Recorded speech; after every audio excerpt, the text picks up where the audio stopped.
solo se incluye en el catastro derechos reales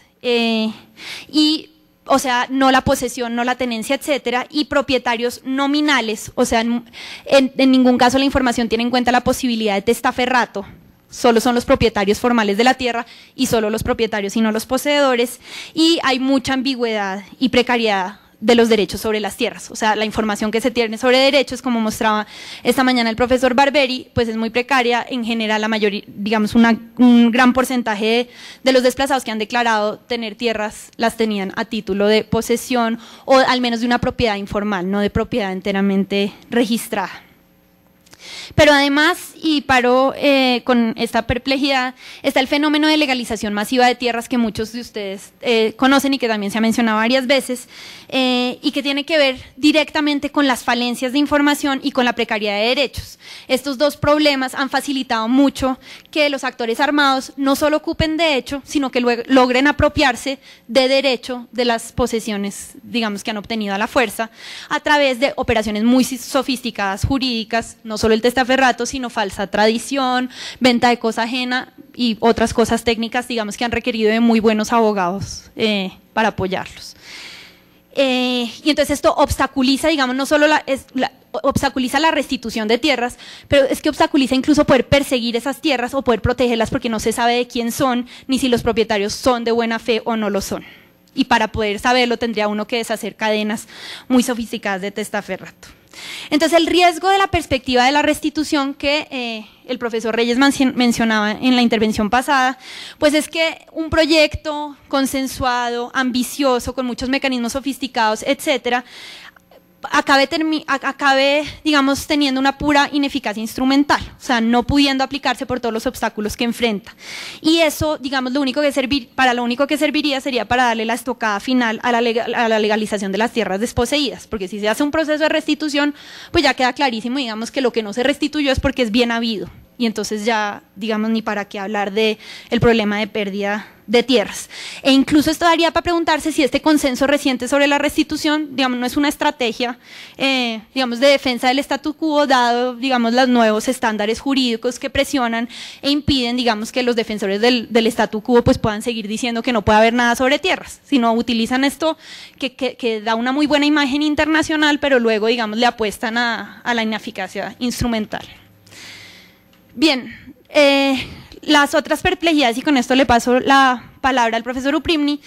tienen que ver con las tensiones que existen y que ya varios han mencionado entre la justicia restaurativa o la justicia restitutiva y la justicia distributiva, en general y en el caso de Colombia en particular. Digamos, decíamos que para caracterizar la justicia restitutiva, que la justicia restitutiva se puede implementar sin consideración del nivel de necesidad de las víctimas o de la productividad de la tierra, pensando en particular en el problema de tierras. Y eso puede tener problemas en términos de medidas regresivas en dos sentidos. Desde el punto de vista general, y esto lo menciona el profesor Elster en sus textos, digamos, la restitución podría admitir la posibilidad de reconstruir fortunas. En la medida en que si uno privilegia a las víctimas del despojo solo por el hecho de haber perdido un bien, pues las podría privilegiar incluso si disfrutan de una situación económica muy cómoda, si las tierras son enormes, ¿no?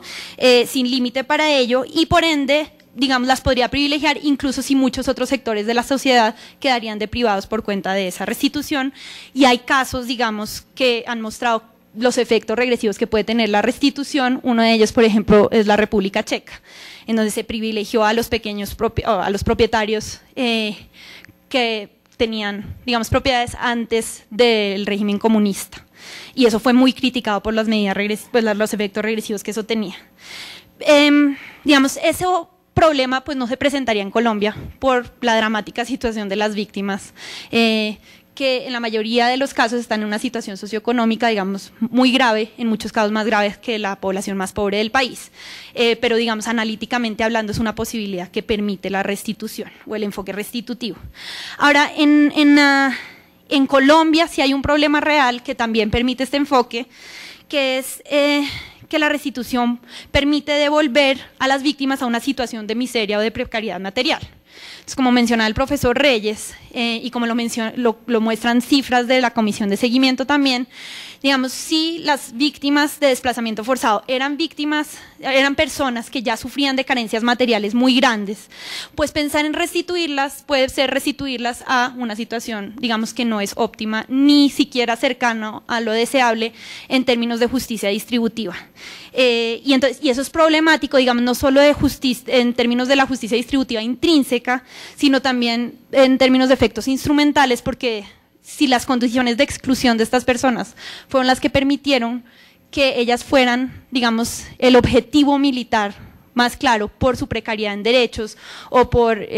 digamos, por la facilidad que implicaba tomar sus tierras o por donde quedan sus tierras, etcétera, pues entonces devolverlas a esa situación de debilidad y precariedad material solo, digamos, es una semilla para un conflicto futuro.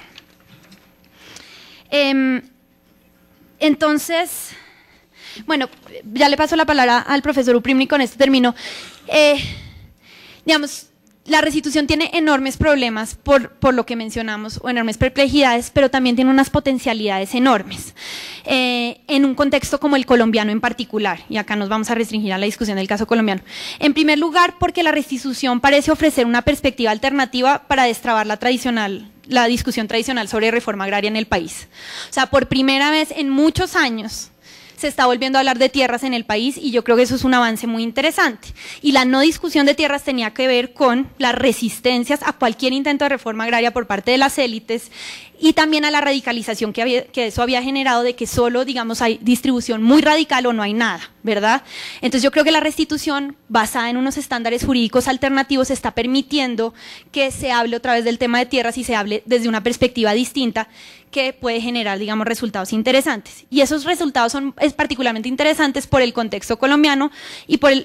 la dinámica del conflicto y por el perfil socioeconómico de las víctimas, porque sea cual sea la restitución, sea pequeña o sea grande, digamos, dada la situación de precariedad en la que se encuentra la mayoría de víctimas en el país y dada la inmensa concentración de tierras que ha tenido lugar en los últimos 20 años en el país, cualquier restitución tendría algún efecto redistributivo, pareciera ser, ¿no? Porque, digamos, al menos generaría posibilidades de que tierras en manos de unos muy pocos volvieran a personas que en este momento no tienen nada. Entonces, digamos, lo que queremos explorar ahora, y le doy la palabra ahora sí al profesor Uprimni, es